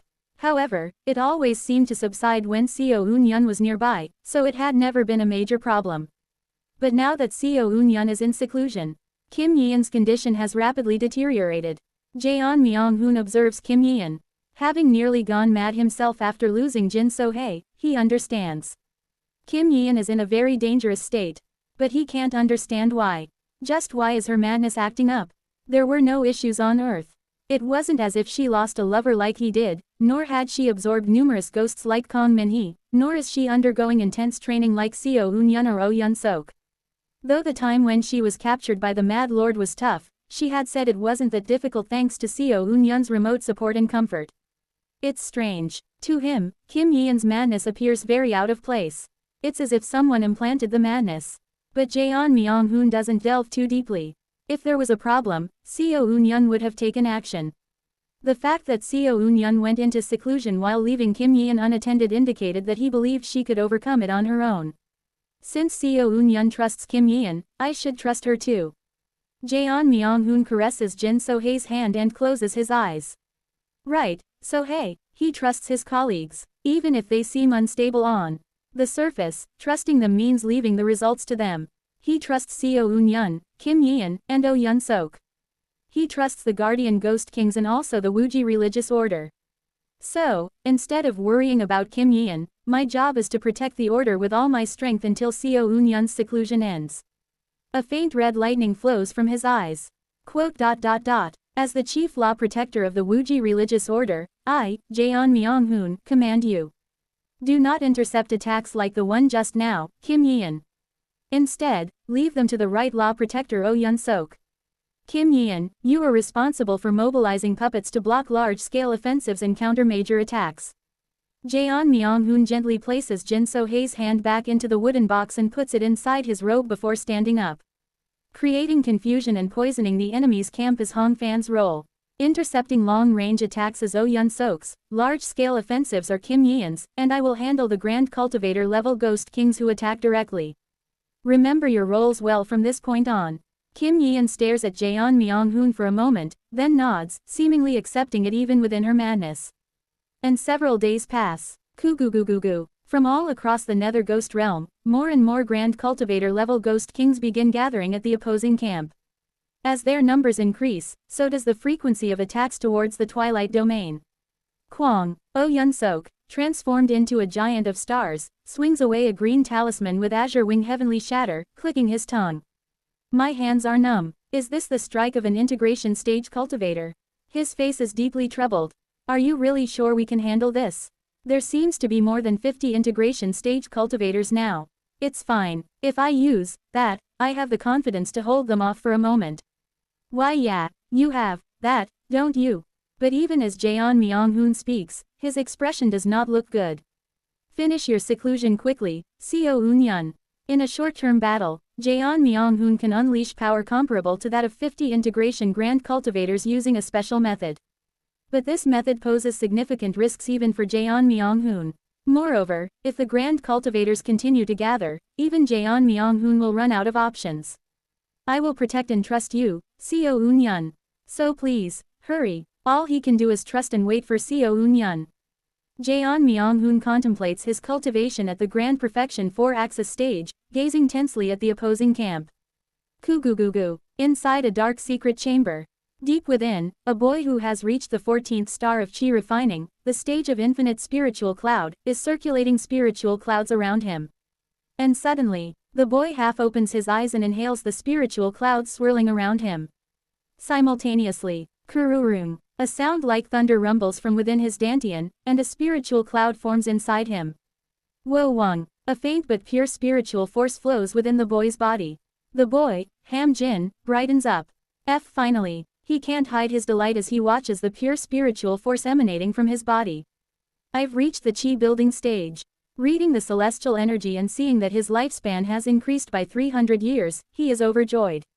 Finally, I've also reached the rank of a true demigod. It's then, a man dressed in white in front of him chuckles and clicks his tongue. You've only just barely reached the Chi building stage. Manage your achievement well and stabilize your realm. It will be a while before you can surpass your core formation stage master. Yes, it will indeed. Take some time to become a sage god from a demigod. Quote. Right, well, the core formation stage is not an easy realm. Anyway, your work should speed up now. Yes, I can feel that the Silica Earth Great Wall Secrets has become even more active. Ham Jin operates the formula of the Silica Earth Great Wall Secrets he has learned from the Great Being around a year ago. Wing. The light of the dragon vein converges in the dark sealed room. He heard that this was originally a method for the Chi building stage, but the man in white before him has modified it so it can be learned from the Chi refining stage. When Ham Jin uses this method, he feels as if he can grasp the dragon veins within the valley vividly. During the Chi refining stage, I could barely sense the position of a single dragon vein, but now I can vaguely discern the locations of dozens, even hundreds of dragon veins. He smiles. For the past year, he has been twisting the directions of the dragon veins all over Split Turtle Valley, avoiding the eyes of his master Yonggok. The dragon veins in various parts of Split Turtle Valley have become entangled before he knew it, beginning to form the formation that the Great Being initially demanded. Now that Ham Jin has reached the Chi building stage, it will be much easier to complete the formation. Anyway, once I modify the formation a little more and the Great One activates it. Yes, you will be free from your master. Finally, thank you for everything up until now. I would like to express my gratitude in advance. It's thanks to you that I've reached the Chi building stage, Sir Fighting Ghost. Haha, it's because you followed diligently. Ham Jin offers a heartfelt thanks to the existence bestowed upon him by the Wuji Ghost King, the Infinite Fighting Ghost. He recalls the events from a year ago. The words of the Great Being, the Wuji Ghost King, echoes in his mind. I will teach you a method, but it will be difficult for you to comprehend. Therefore, I will assign you a helper to interpret this method for you. After encountering the Wuji Ghost King in the world of consciousness, Hamjin saw a new entity when he woke up. A mysterious man dressed in white. He told Hamjin to call him Infinite Fighting Ghost, and introduced himself as the helper assigned by the Wuji Ghost King. The term, Ghost Gui, is not just an empty word. He can only be seen by Hamjin, and no one else in the Split Turtle Valley, including his master, are aware of Fighting Ghost's presence. Over the past year, Infinite Fighting Ghost had meticulously taught Hamjin the method and sometimes guided the flow of his energy, helping him refine his realm. Thanks to this, Hamjin has been able to reach the Chi building stage in such a ridiculously short period. But, Sir Fighting Ghost, why didn't the Wuji Ghost King personally teach me the method and instead send you? Hamjin asks as he opens the door to the dark chamber. Fighting Ghost smiles. Didn't I tell you before? The king is spreading their consciousness across many worlds and granting the wishes of many beings, so they don't have much leisure. I see. Well, if the Wuji Ghost King had taught me personally, it might have been a bit terrifying. Haha, you might have been scared to death. Fighting Ghost teases Hamjin with a kind face, and Hamjin also smiles faintly. However, he soon erases the smile from his face. Not long after leaving the secret chamber, his master, Yongok, rushes up to him with an excited expression and begins to touch his body. Really, truly, this is real, ha ha ha, to reach this realm in such a short time. You are indeed my favorite disciple.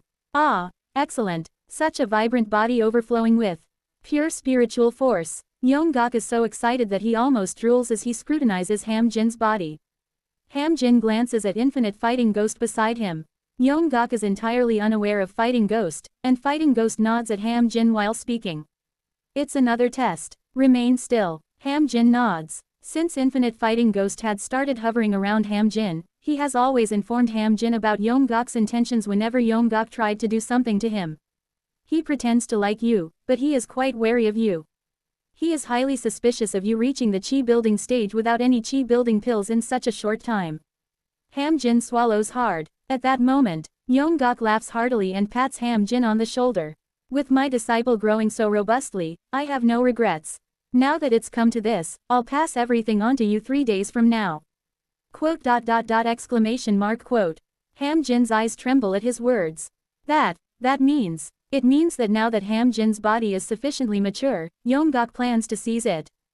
Hamjin is terrified, but under the eyes of Fighting Ghost watching over him, he manages to show no reaction. For Master to pass on everything to me, it is a great honor. Quote. Yes, it pleases me that you are pleased. Yongok looks at Hamjin with a meaningful gaze and smiles. In 3 days, I will invite all the sage gods of Yue and pass on my natal Dharma treasure, the Black Tomb Seal Heilingyan, to you. I will declare you as my successor in front of them, so be mindful of your conduct and make no mistakes on that day. After patting Hamjin on the shoulder, Yongok turns around and leaves Hamjin's cave residence. Quote. Sir Fighting Ghost, what should I do? He plans to seize my body in 3 days. No, besides that, Hamjin asks in confusion. The 3 sage gods of Yue are known to be on bad terms, but he's inviting them to declare me as his successor. What does this mean? Fighting Ghost chuckles at this. Perhaps, for some reason, those 3 core formation individuals have formed an alliance. What? Hamjin's face turns pale. For Hamjin, who has hoped to escape from his master's grasp by taking advantage of the bad relations among the 3 sage gods, this is a terrifying revelation. But Fighting Ghost smiles nonchalantly. Do not worry. It seems that what those 3 at the core formation stage want might be the same as what the Wuji Ghost King desires. Judging by the talk about the Dharma treasure, it seems they intend to use the Dharma treasure to open a path underground. In that case, you might not need to adjust the formation further. Pardon, do not worry. Through my abilities, I have already uncovered your master's plans, even the parts you do not know. He intends to use a body-triggering spell to quickly open a path to the underground. After that, he plans to quickly take over your body. Quote. Exclamation mark quote. Hamjin bites his lip as he listens to Infinite Fighting Ghost. Quote. Sir Fighting Ghost, can I survive? It isn't that he doesn't trust the Wuji Ghost King who sent him, but Infinite Fighting Ghost is a being with barely enough energy to be in the Chi gathering stage. And though the Wuji Ghost King is a great one, they reside in a distant otherworld, while his master is right in front of him. My master, the Black Tomb Old Monster Yongok, is a sage god. set to never die until his golden core is shattered, a god of the human world. Quote.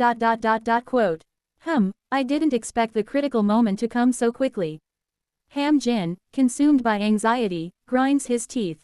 Sir Infinite Fighting Ghost, please tell me. Can I really overcome that sage god? Infinite Fighting Ghost looks at him, seeming to want to persuade him for a moment, then sighs. Quote. Do not worry, have no doubt and believe. I will show you a new future. You will one day reach a realm where those core formation individuals are nothing to you. But, Wu Wang, quote. Quote. However, before Ham Jin can ask further, Infinite Fighting Ghost turns into a gust of wind and disappears from Ham Jin's sight. His voice echoes in the ears of the anxious Ham Jin. Do not worry, I have already entered the realm, and I have enough power to save you alone. A cryptic statement, but Ham Jin, feeling the confident tone of that voice, can only bite his lip and wait in belief. Kugugugugu, Nether Ghost Realm, Twilight Domain. At the forefront, the Law Protectors and Guardian Ghost King of the Wuji religious order stand in formation, watching the other side. The ground is shaking, the stars are emitting ominous light, and sinister glows visible to the naked eye are spilling from the opposing camp. Oh Yun Sok swallows hard, and Kim Yeon reveals an ominous insanity. At the center stands Jaeon Myung-hoon, his eyes gleaming. 96 integration stage cultivators, and 7 devotees corrupted by true persons. In the distance, 7 ghost kings, each with multiple heads and resembling Seo Eun-yun, float in the air. Jaeon Myung-hoon can sense it instinctively. Everyone, be alert, they are all here now. Even though all the factions of the Nether Ghost Realm designated them as public enemies, not all of their forces can come. They need manpower to guard and manage their own domains, so each faction probably sent as many as they could within their limits. Seeing no more integration ghost kings gathering, this seems to be all of them. But even so, there are 108 integration grand cultivators. Seo Eun-yun could barely perish together with about 10 grand cultivators. Can I protect the Twilight Domain from them? Jaeon Myung-hoon shakes his head. There is no room for doubt. He has to protect at all costs. At that moment, Kim Yeon's eyes flicker. They're coming. Jaeon Myung-hoon's eyes flash at those words. It's exactly as she said. Those who had been launching spells from afar until now begin to move towards them. The faces of everyone present, including Jaeon Myung-hoon, are filled with tension. But despite the tension, Jaeon Myung-hoon grits his teeth and moves forwards. Protect me, So-hae. Kung, Kwaggg. With each step he takes, his stature seems to grow larger, and before long, Jaeon Myung-hoon transforms into a 6-armed giant. The 4 axes built through the 5 elements axes tremble within Jaeon Myung-hoon. Attack, and from afar, the 7 devotees. The true person's corrupted bodies begin to exert their power. Kia, the ghost kings resembling Seo Eun-yun with multiple heads simultaneously open their mouths, unleashing numerous beams of light towards the Twilight Domain. Some charge in with their own bodies, while others pull out ghost kings from their mouths and throw them forwards. And Jaeon Myung-hoon, with his eyes shining, brings his 6 hands towards his dantian. Wing. Behind his head, a circular halo appears. From his dantian, 4 axes emerge. Heavenly circle and earthly bearings. I will begin heaven and earth unity. Kwaggg. As lightning flashes, Jaeon Myung-hoon's heavenly circle and earthly bearings unite.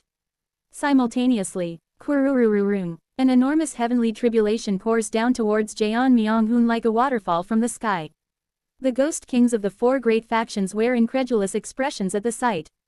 This lunatic, I've heard he handles lightning divine powers. But he's advancing right before a fight. Is he insane? He must have a death wish. Everyone, attack! The ghost kings, without revealing their emotions, launch their attacks towards Jaeon Myung-hoon. And then, Kururururung, the heavenly tribulation curves, redirecting from Jaeon Myung-hoon towards those attacking him. Kwang, even the devotees who have been corrupted by the true persons flinch and halt at the overwhelming aura of the heavenly tribulation. And, from the center of the heavenly tribulation storm, Jaeon Myung-hoon smiles. My apologies, but I become strongest when facing the heavenly tribulation. Kwaggg. The heavenly tribulation is imbued with colors. From blue and gold, the dual-colored heavenly tribulation begins to turn red. The sky turns crimson. This is my elixir and dharma treasure. Kwaggg. The heavenly tribulation which is crashing down towards Jaeon Myung-hoon condenses calmly in his hand, transforming into a spear of lightning. In other words, it shall be by my will. Quirurururung. The spear of lightning pierces through the clouds and soars into the sky. It appears almost like a sacred light connecting heaven and earth. As it ascends, continuing until it seems it will reach the stars, Jaeon Myung-hoon grips the elongated spear of lightning and grins. Come at me. You shall never set foot in the twilight domain. Kwaggggg. Jaeon Myung-hoon swings the spear of lightning. The heavenly tribulation spear, boasting a colossal length, is swung towards the ghost kings. In the darkness, I open my eyes to the voices of countless beings. What is the true name of the four-axis stage? It's so simple. If it's called heavenly circle and earthly bearings, why is the stage after heavenly being called four-axis? Shouldn't the stage following heavenly being include the name Earth de? Earth axis de Jo. Yes, the first stage of the middle boundary should be called Earth axis, not four-axis. The Earth axis stage. Then, shall I properly enter the Earth axis stage? Finally, I have gathered the lifespan of 10,000 years. All that remains is to obtain the true longevity axis. I begin preparations for the longevity axis ritual, while Jaeon Myung-hoon enters heaven and earth unity. The conclusion of all the events in the nether ghost realm is now imminent. Chapter 355. Earth Axis de Jo. A lifespan of 10,000 years has been gathered. During the past years, I scattered sacrificial rituals across the lower realms to gather this longevity axis. Through these sacrificial rituals, I accumulated 7,000 years of lifespan, and I took an additional 3,000 years from my own lifespan to reach a total of 10,000 years. Now, the only thing left is to completely compress this longevity axis and make it mine, and to perform the ritual to announce to the nether ghost realm that I have obtained the longevity axis. Wo Wang. I form an altar in the darkness and gaze upon the pillar of light that forms before my eyes. A pillar created by the gathered lifespan of 10,000 years. Once this pillar undergoes just one more refinement, the longevity axis will be complete. But why? Why do I feel uneasy as I look at this pillar? Why? It's not like I am taking more lifespan from the living beings of the lower realms. Neither am I lacking in the strength to save my colleagues. Nor is it time to hesitate. Even at this moment, my comrades are defending the twilight domain with all their might. So why am I hesitating here? Have I not put in enough effort? That isn't it either. I always took the minimum compensation and provided the maximum benefit while receiving lifespans. And even when I took the remaining 3,000 years from my own lifespan, I had to endure hellish pain. Tearing my own lifespan apart was excruciating in a form of extreme suffering. Then why am I hesitating at the last moment? I take a deep breath. Then, without further hesitation, I begin the ritual to compress the longevity axis. Now, all that remains is to announce to the nether ghost realm that I have completed the longevity axis. There is no more time to waste. Warurururuk. At the 12 directions surrounding the longevity axis, ghost fire blazes blue. The Earth axis ritual begins now. Wu Wang. I raise my hand to take the first step towards truly rising to the Earth axis stage. Earth axis. Why must the first stage of the middle boundary be the Earth axis stage rather than the four-axis stage? Earth axis signifies the axis of a star. The north and south of a star.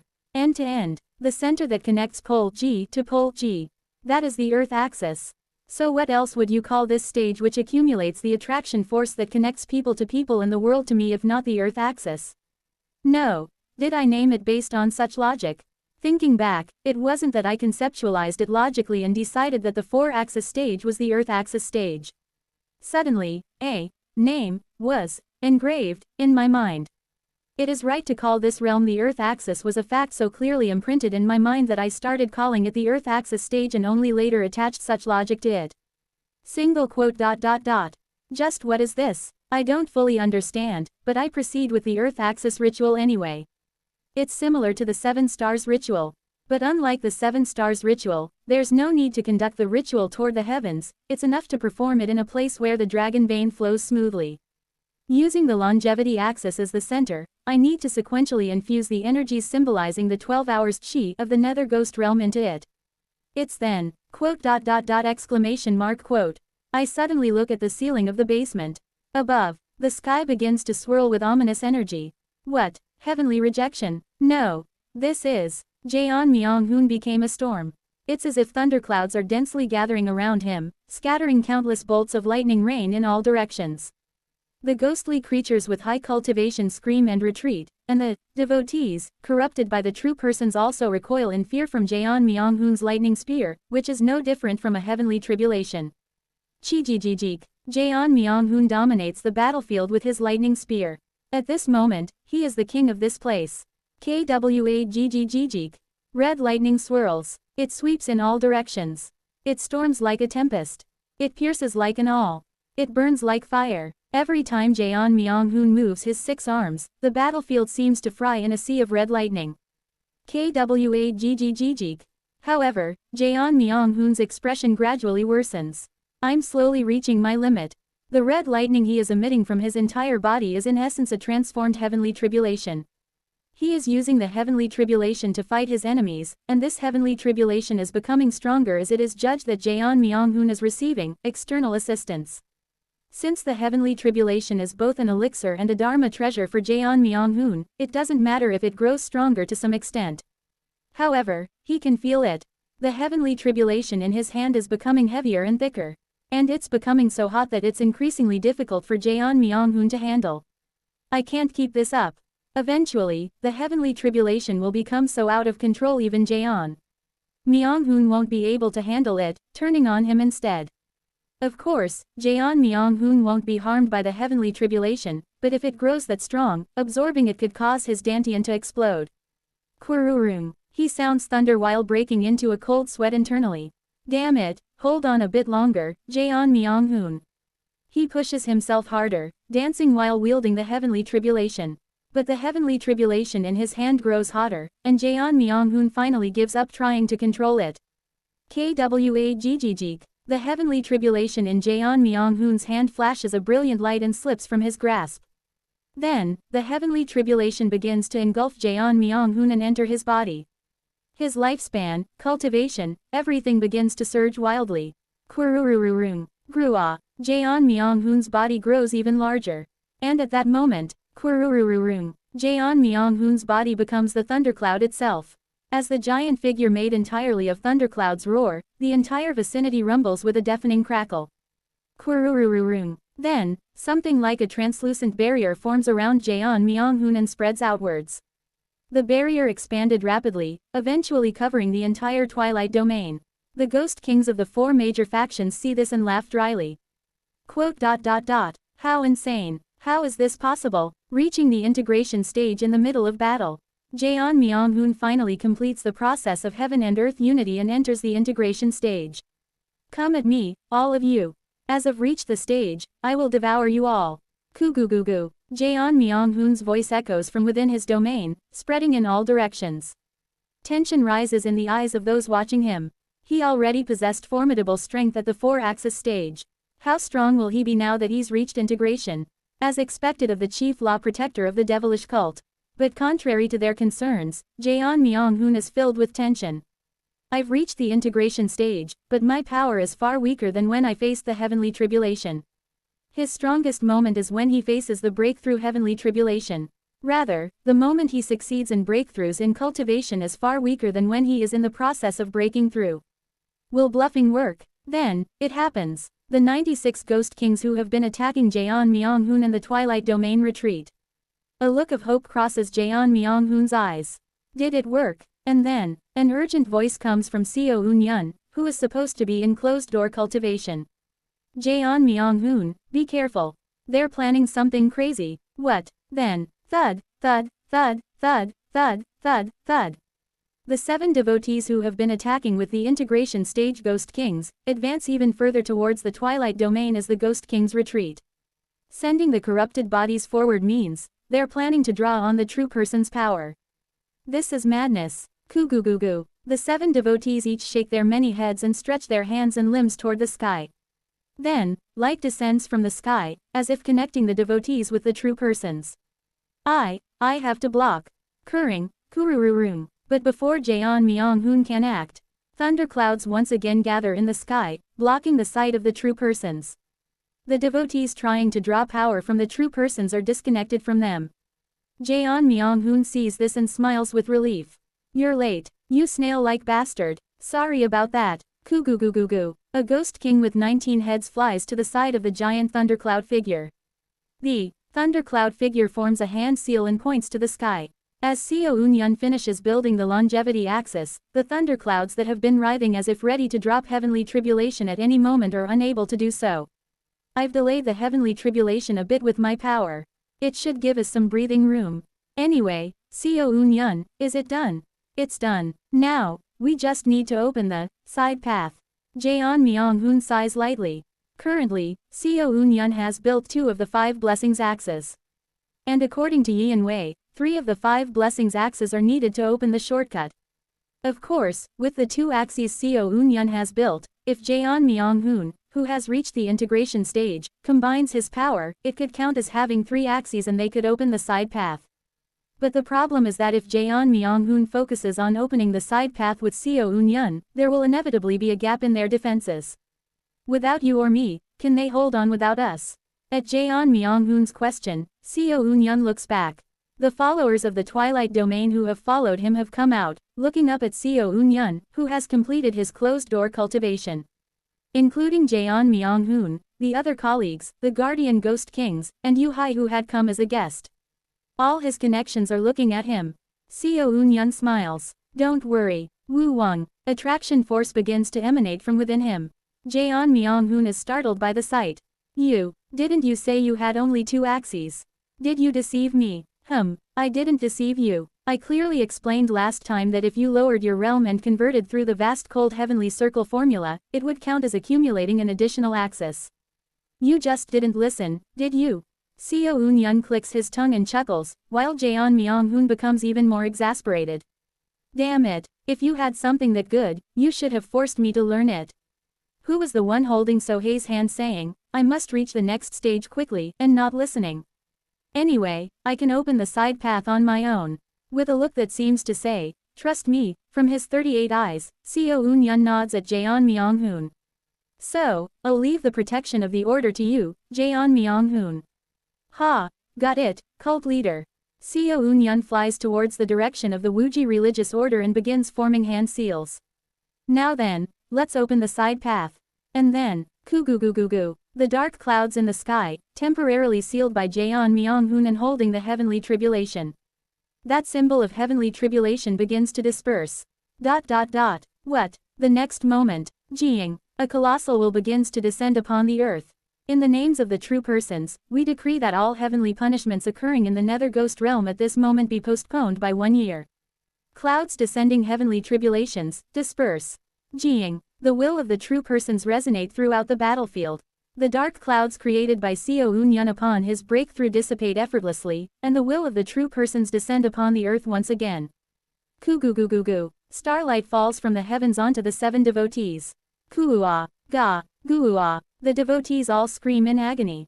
Among those anxiously watching the battlefield behind Seo Eun-yun, Yu Hai's eyes waver momentarily as she looks at them. Wait, cha jo gwi nim. She cries out, seeing one devotee in pain, receiving the light of the true persons. Cha jo gwi nim. Why are you there? Cha jo gwi nim.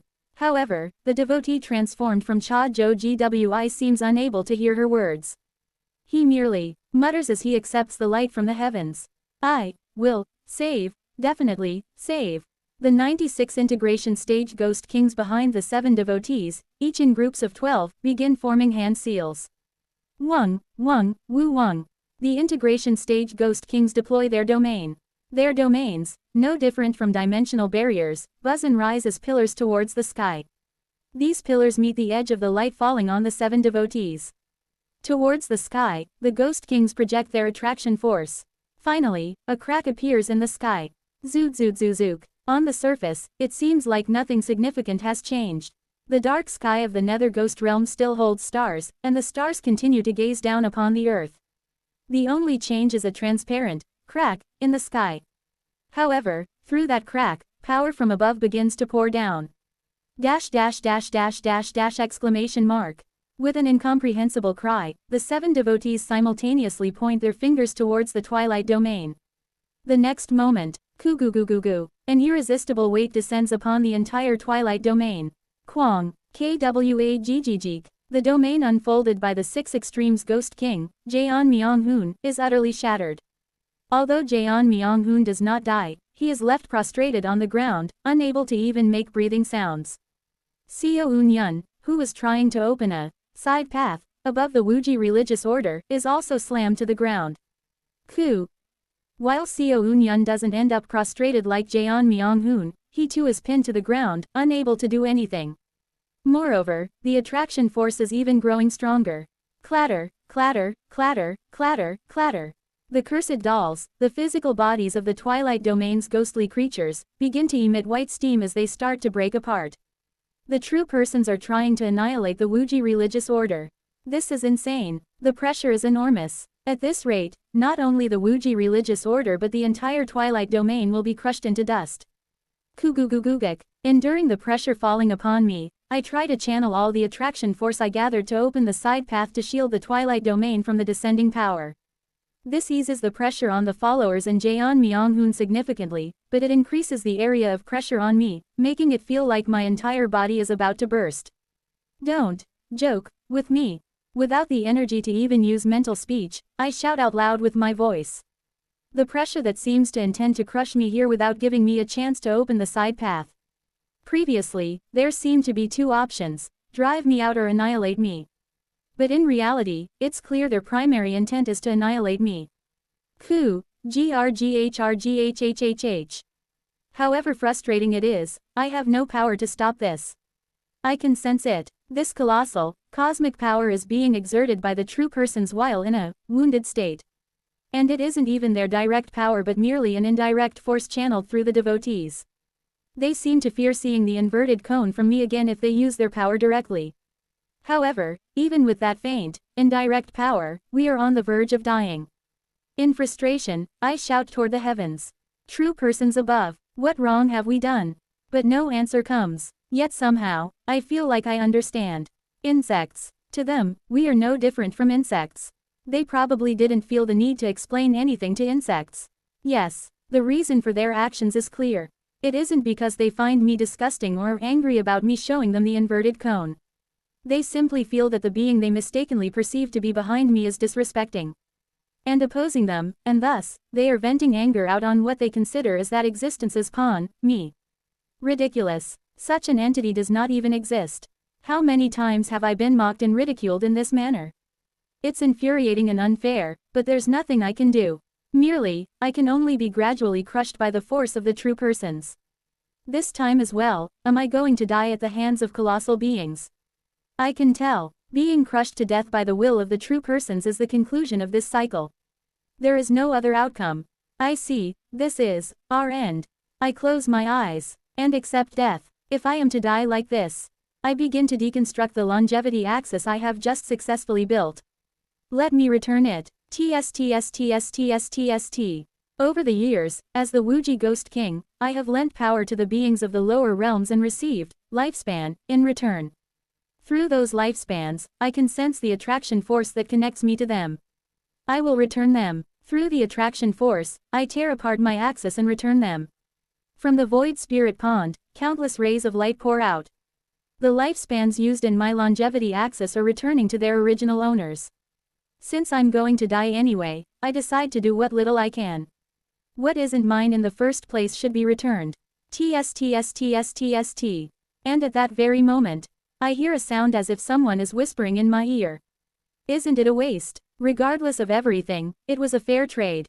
In the end, you expended time and effort and gained nothing. Isn't that meaningless? Is it my heart demon? Or perhaps my lingering desire? It doesn't matter. The answer is already determined. There was nothing from the start. After all, life is just a series of failures and emptiness. It's merely adding a tiny speck of meaninglessness to the mountain of countless failures and futility. If I came with nothing, I should leave with nothing. I decide to feed the last of my strength to the extinguishing divine tribulating heavens technique. But at that moment, remarkable, I feel the voice I thought was my heart demon or lingering desire laughing. Chills. What's this? The next moment, I scream in pain from the sudden excruciating agony coming from my chest.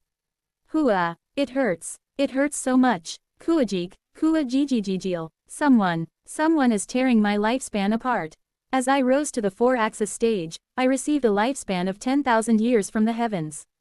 Of that, I used 3,000 years to construct my longevity axis, leaving me with about 10,000 years of lifespan, including what I had gained during the minor boundary. But someone is tearing apart my remaining lifespan. In an instant, 7,000 years of my lifespan are torn away. Although I have experienced the pain of tearing flesh many times, this pain of brutally tearing away lifespan is an unbearable agony I could never get used to. I can't stay conscious against the overwhelming pain surging from the depths of my soul. But then, someone applies the lifespan they tore from me to the longevity axis left with 3,000 years. Woo-wong. The longevity axis, which was left with only 30% due to returning lifespan to those connected to me in the lower realms, is once again completed to 100%. At that moment, I feel as if I understand something. Immortal cultivation is about taking. Take from the devilish path, take from the righteous path, take from the demons, and take from your enemies to elevate yourself. That is immortal cultivation. Take away anything that stands in the way of your will, no matter who or what it is. Even if it's an evil ghost, an enemy, or even a comrade. Even if it's a betrothed, with whom a 1,000-year union has been promised, taking it to complete yourself is the true meaning of immortal cultivation. Why did I hesitate before building the longevity axis? Why did I dislike the process of building it? Yes, it's probably because the method of constructing the 5 blessings axis is close to the devilish path, which involves plundering from others. But now, with my pure lifespan alone, constructing the axis, I understand why a stumbling block remains in my heart. I look at the illusion of Yi and Wei before me. No, it's the illusion of the golden divine heavenly thunder sect that had taught Yi and Wei. In other words, the illusion of Yang Su Jin. How can I elevate myself by taking from others? I can only elevate myself through my own means. Immortal cultivation is comprehension, Chan Wu. It is only by reflecting on oneself, realizing oneself, and overcoming oneself that one is completed.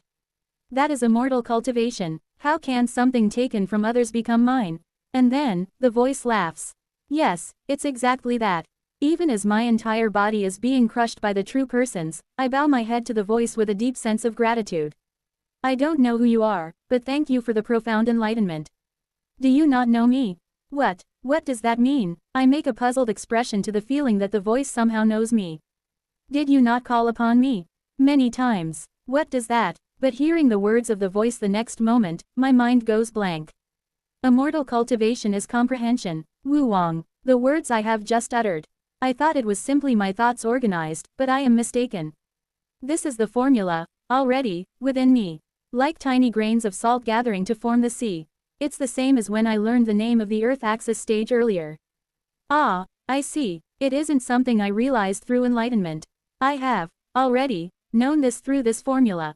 Build mountains through comprehension. As if mesmerized, I reach out towards the illusion of the inverted cone before me. Building a mountain of salt is perhaps the fastest way to reach the heavens. All this time, I have only been using the filtered information provided by COAO. But now, I realize that I can read the original method of this technique. The owner of the formula has granted me permission. Pasasasasasasa. A pure white aura begins to form like grains around me. I stand up. The true persons are crushing my body from above, but it's useless. I now understand the true cultivation method of the Earth axis stage. First, make contracts with countless lower realm living beings and provide services after receiving their payment. Then, in the end, sacrifice your own lifespan to build the axis instead of the lifespan received from the living beings, and return the payment back to them. Yes, you are returning the blessings you received. The 6 extremes is not something that exists, but rather refers to the absence of blessings. Within this emptiness of vanished blessings, feeling the 6 extremes and comprehending both the 5 blessings and 6 extremes is the essence of the Earth axis stage. Pasasasasa. I laugh as I watch the white, grain-like aura swirling around me. Previously, using this technique would cause my arms or the extremities of my body to turn to salt uncontrollably. But not anymore. Now, I can control it perfectly. I think I understand just what was Hun-Won thinking, using this method in reverse. The name of this method is not the Great Mountain Splitting Emperor technique. It's not some reverse heaven method that tears a single type of energy into 7 pieces. It's actually the exact opposite, combining 7 types of energy into one.